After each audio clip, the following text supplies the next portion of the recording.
مولانا صاحب مجھے آپ کی وہ گفتگو میں پھر وہی شعر یاد آ رہا ہے جب طائف کے اوپر واقعہ اور پھر لہو لہان جس طرح سے نبی مکرم کو کیا گیا تو وہاں وہ جو الٹا دعا تھی پتھروں مارنے والوں کو کہ الہی فضل کر کوہسارے طائف کے مکینوں پر، الہی پھول برسا پتھروں والی زمینوں پر، تو وہ جو فضل کی وہاں ایک دعا کی صورت تھی، پھر وہ نظر آئی فتح مکہ کے بعد جو آپ واقعہ بیان کر رہے ہیں.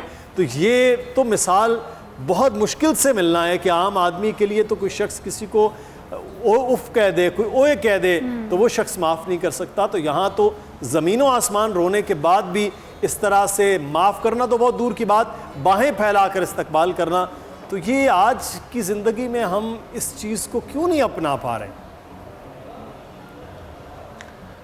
وجہ یہ ہے کہ محترم ہمارے سامنے وہ ٹارگٹ نہیں ہے. آقا علیہ الصلوۃ والسلام نے فرمایا ان من اقربکم الی مجلسا یوم القیامت احاسنکم اخلاقا، میرے قدموں میں سب سے زیادہ قریب وہ شخص ہوگا جو قدرت کے باوجود معاف کرے، جو ظلم کرنے والے کو بھی معاف کرے، جو قطع تعلقی کرنے والے کو بھی معاف کرے، اور خاص طور پہ اپنے وہ رشتہ دار جن سے انسان کو اتنی ذہنی اذیت پہنچے کہ دیکھنے کو بھی دل نہ چاہے اس کو بھی معاف کرے.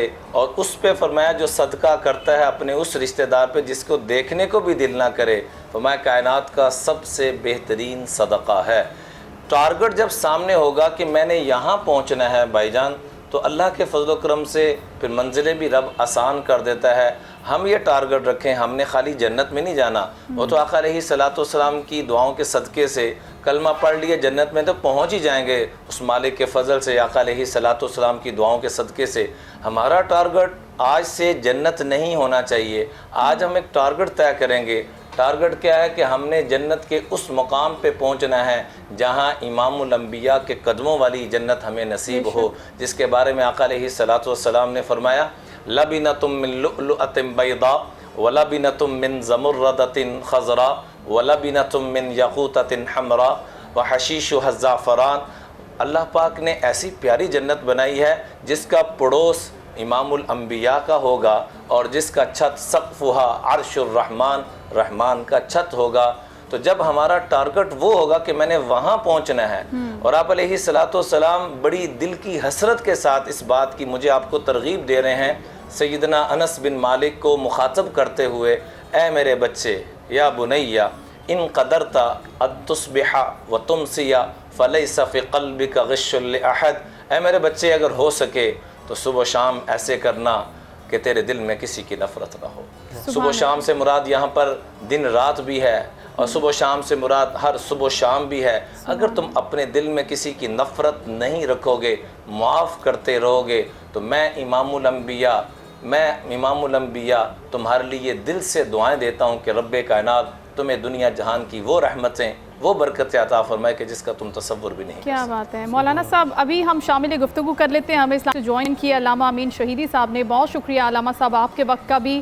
آج ان بابرکت ساعتوں کے صدقے میں ہم گفتگو کر رہے ہیں جس ہستی کی، جس شخصیت کی، ان کے لیے ہماری جانیں قربان، ہمارے اہل و عیال قربان. ان کی محبت کا دعویٰ تو کرتے ہیں، دم تو بھرتے ہیں، لیکن علامہ صاحب یہ فرمائیے گا کہ اسماء حسنی اس پر کتنا عمل کرتا ہے آج کا مسلمان. وہ پوری کی پوری زندگی جس کا ہمارے پاس موجود ہے ایک مثالی نمونہ، اس نمونے کو کس طرح نظر انداز کرتے ہیں ہم، اور پھر پریشانیوں میں مبتلا ہو جاتے ہیں، اور پھر شکوہ کرتے ہیں، پھر مایوسی کی طرف چلے جاتے ہیں.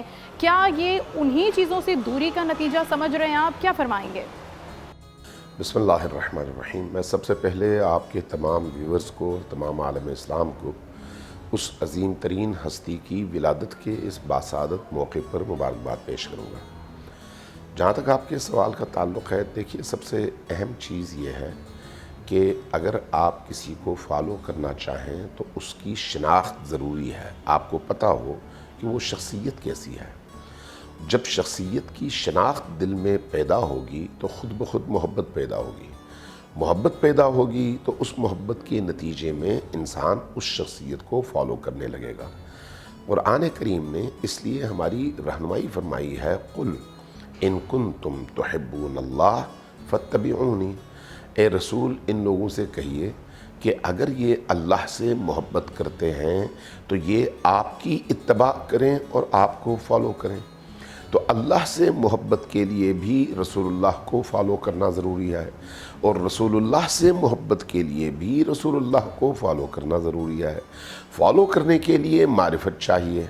معرفت کس چیز کو کہتے ہیں؟ معرفت یہ نہیں ہے کہ آپ کہیں حضرت نبی کریم کا اسم گرامی یہ تھا، والد گرامی کا نام یہ تھا، والدہ کا نام یہ تھا، مکہ میں پیدا ہوئے تھے، فلاں تاریخ میں پیدا ہوئے تھے، اور فلاں تاریخ میں اللہ کی بارگاہ میں واپس چلے۔ یہ معرفت نہیں ہے۔ معرفت کا مطلب یہ ہے کہ وہ شخصیت کتنی عظیم تھی، ان کا اس عالم میں اثر کیا تھا، وہ جس عظیم مقصد کے لیے آئے تھے اس کے لیے اللہ تبارک و تعالیٰ نے ان کو کون کون سی ایسی خصوصیات اور کمالات عطا کیے تھے۔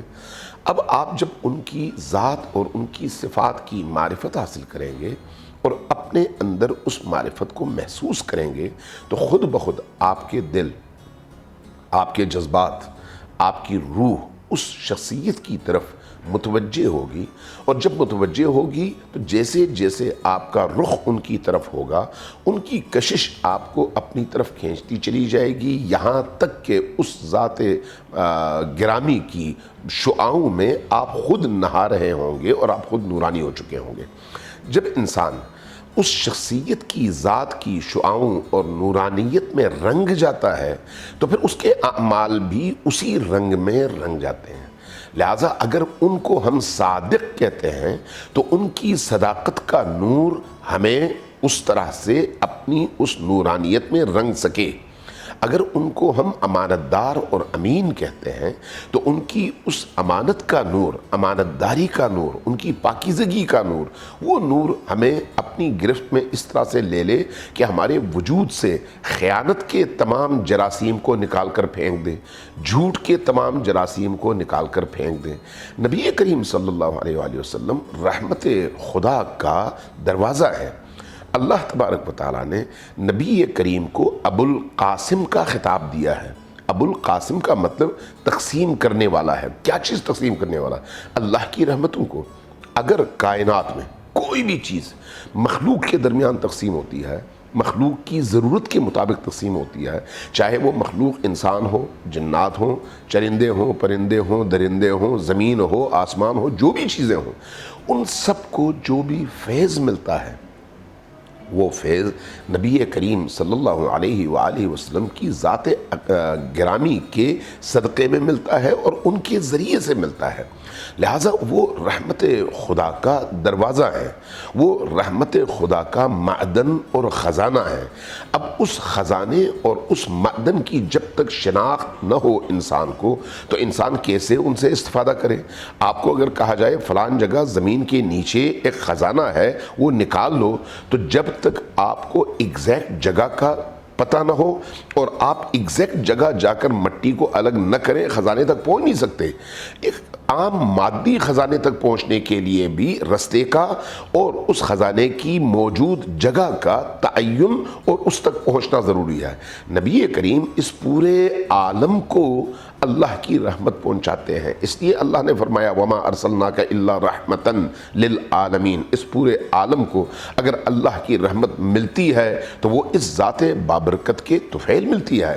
تو اس شخصیت کی جب تک شناخت حاصل نہ ہو، اس شناخت میں معرفت نہ ہو، اس معرفت کی نورانیت میں ہم نہائیں نہیں، جو اس نورانیت سے ہم اپنے وجود کو پاکیزہ نہ کریں، اس وقت تک ہم اس اسوہ حسنہ پر نہ عمل کر سکتے ہیں اور نہ ان کے پیچھے چل سکتے ہیں۔ سبسکرائب کریں اور بیل دبائیں تاکہ کوئی خبر رہ نہ جائے۔